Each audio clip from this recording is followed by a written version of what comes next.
train, losers complain. Hello folks, hope everybody's well out there today in YouTube land. Yes, it's a rainy, dull day here in Saskatoon. Gotta be careful, this bloody path's pretty slippery. Stopped raining, didn't snow, so she's just above zero. That's one thing we won't have to worry about in this year's Grey Cup, is the weather. Playing under the roof. Yeah, it would be nice to have that in Saskatchewan when we get that cold weather for Grey Cups. But that's not going to happen. Too costly for us poor Saskatchewanians. Here to talk about this year's Grey Cup, with weather not being a factor. That's one big plus for the game.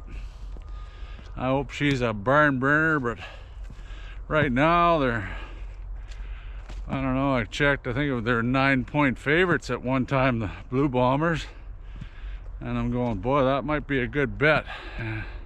My first thoughts is, oh, maybe that might be true. It might be a blowout the way Winnipeg handled Saskatchewan. I thought that was going to be a close one, and Riders could pull it out, but Bombers handed it to them in all phases of the game, and I was judging it Grey Cup by that. And especially, I think one of the main reasons there's such a spread, you know, thinking, oh no, Arbuckle's in, and he's not one of my favorite quarterbacks. They're really going to get blown out. And to tell you the truth, I prefer that Cameron Dukes. I think he might have been in there. Well, he was first of the season when Kelly couldn't play, and then they replaced him with Arbuckle. That's not my choice, but Dimwitty, he seems pretty confident that Arbuckle can handle the pressure. That's soon to say that can be one of the main factors, I guess, for the point spread, is how many Arbuckle in there, you know. But he's not he's been around for a while, so. And then what else? I started thinking about the game. Well, hang on here, man. Toronto, you know, what I recall, they handled Winnipeg both games they played them this season. I think they only played them twice. And both games they only scored minimal points, only around 14. Any quarterback in the league should be able to score more than 14 points. Well, one game there, Toronto had Zach on his ass all game long. They got 6 or 7 sacks on him. And, you know, then I go, well, those 9 points are looking like a good bet. You know, they didn't even score that many points in the games against Toronto. And Toronto does give up their fair share of sacks. But I really, one game I was watching a lot. Yeah, I like that Ryan Hunter that plays for Toronto. He's one of their tackles. Yeah. But Winnipeg, they got experienced O-line. But I've said it before, they've mastered the art of holding, and right now the CFL, and I like that. Don't call too many holdings. I just like, if it's the point of attack, they gotta call it, but they don't seem to anyway. So that's a bonus for Winnipeg. But as far as the defensive lines, though, you know, sure, the Winnipeg's got Jefferson and Thomas and Woods, and I like that Jones that took over for Big Hill. You know, I think he was a plus, actually. You know, Big Hill was getting slowed down, and after his injury, and Jones come in there, and they didn't hurt when he was in there for sure. But Toronto, they seem to share the load on those lines, especially the defensive line. You know, they got that Jack Kresna, Ormelad, is it? Robbie Smith too. That Robbie Smith, I like him too, and Ralph Hawley. Yeah, they seem to spread the workload and work well together. And like I said, they took Claris down for 7 sacks. And of course, another big factor in the game is running back. I give the edge probably to Winnipeg. He got the most outstanding player in the league candidate, Oliveira. But that Kadeem Carey, he's no slouch either. I think he was second in the league for rushing and getting first downs. So, and they're both good at catching passes out of the backfield.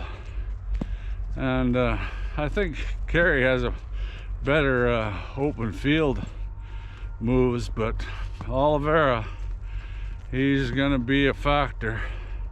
There's no doubt about that. And of course, on offense, receivers, I think I lean towards giving the check mark to Winnipeg. Like Lawler, he absolutely killed us. Maybe that's why I'm factoring towards them. But and another thing is Dembski, he seems to be coming back strong. I seen he wasn't at practice. He didn't practice out there. He's got an ankle problem or something, but I'm sure he'll be in the game. And the other guy that's damn good for him is that Wilson. You know, he's got speed and he's good in the open field. I liked him from the very first time I seen him grab a few. But that being all said, Toronto, you know, they're not hurting either for receivers. That Polk and who's the other guy? Coxey. You know, he's damn good too. Both of those receivers. And what's the other wide receiver? Daniels. Yeah, I tell you, they got some good receivers, but I still give the edge to Winnipeg, mainly because of the bloody defensive backs. You know, like how Holmes been coming on for Winnipeg. He played outstanding in the Western Final, and also Ford, and they got that Alexander at safety.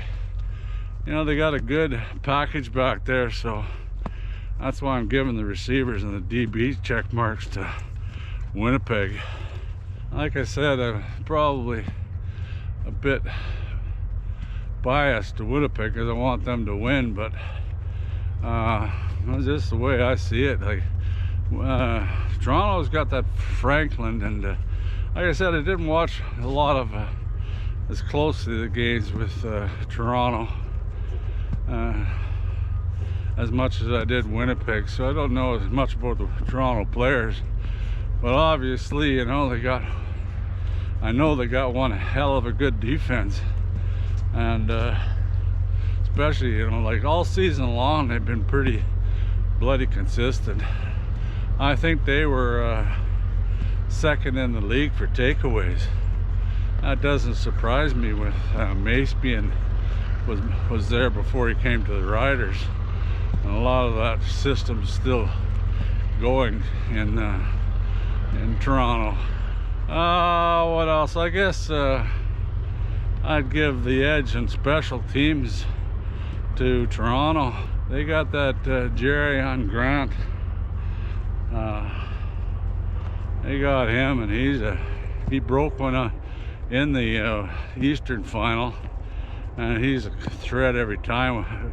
Better than what Whitehead. Whitehead started his career off, remember him in BC, really good, but he hasn't been doing as well back there returning punts.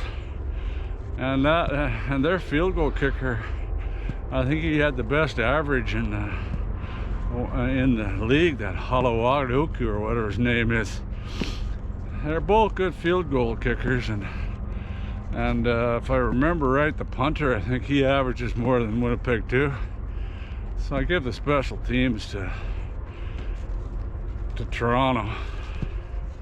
But all in all, I think this game's gonna be a barn burner.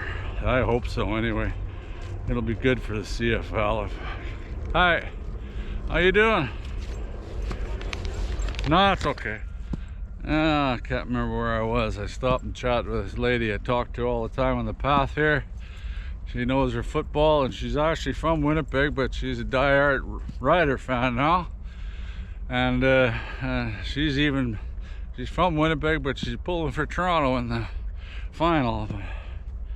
Yeah, we just talked about the semi-final. I can't remember where the hell I was in the video though. I think I pretty well covered everything I wanted to cover. I think again, you know, same old story about if they can battle the turnovers, and defense wins championships. That's my saying, and I'll stick with it forever. A lot of people say that, and I'm a true believer in that. Defense wins championships. And of course, the main factor with a brand new quarterback, Arbuckle, coming in. Well, he's not brand new. He's never stuck around one team for number one. He's been passed around, and he's got the knowledge, and it'll be up to how he plays. Maybe my wish will come true, and I'll get to see Dukes come in if Arbuckle's not performing right. But anyway, I think it'll be an interesting Grey Cup, hopefully. Like I said, especially for the CFL fans that aren't really cheering for Toronto or Winnipeg, just want to watch a really good game like myself. You know, of course, I'd want the Riders to go be in there, but they're not, and I'd stick with the West. And I think they got a good chance, Winnipeg, and if they don't, there'll be a lot of sad faces in Bomberville, as they're expecting to win, and they think they're a big dynasty, and I don't agree with them with the dynasty thing. You got to be a dynasty, you have to win the cup, and the only dynasty in my era is the Edmonton Eskimos. You know, they won it 5 times, the Grey Cup, and we're there just about every other year. And in today's world, maybe 4 would be a dynasty if you could win 4 cups in a row with the short contracts and the salary cap. Pretty hard to keep the same team and staying on a run to win the Grey Cup every year. I know, like I said, I hope the Grey Cup's a hell of a game, and we'll see. I don't think I'll make another video. I don't think there'll be much change in the lineups. The only guy maybe I was thinking is that Adams for Winnipeg. I don't know why they didn't have him on the line, but I don't think there'll be much other shocking changes in the lineup once they're announced. So until next time, I know the Riders are gone, but I'll never give up on the Riders, and it's next year country for them. But anyway, till next time, see you again. And oh, before I go, I'll probably make a video right away here coming up of all the players I think who we should keep and who we should let go. I always do one of those every year. Been pretty close. Anyway, till next time, go Riders go, and hope you all have a great day.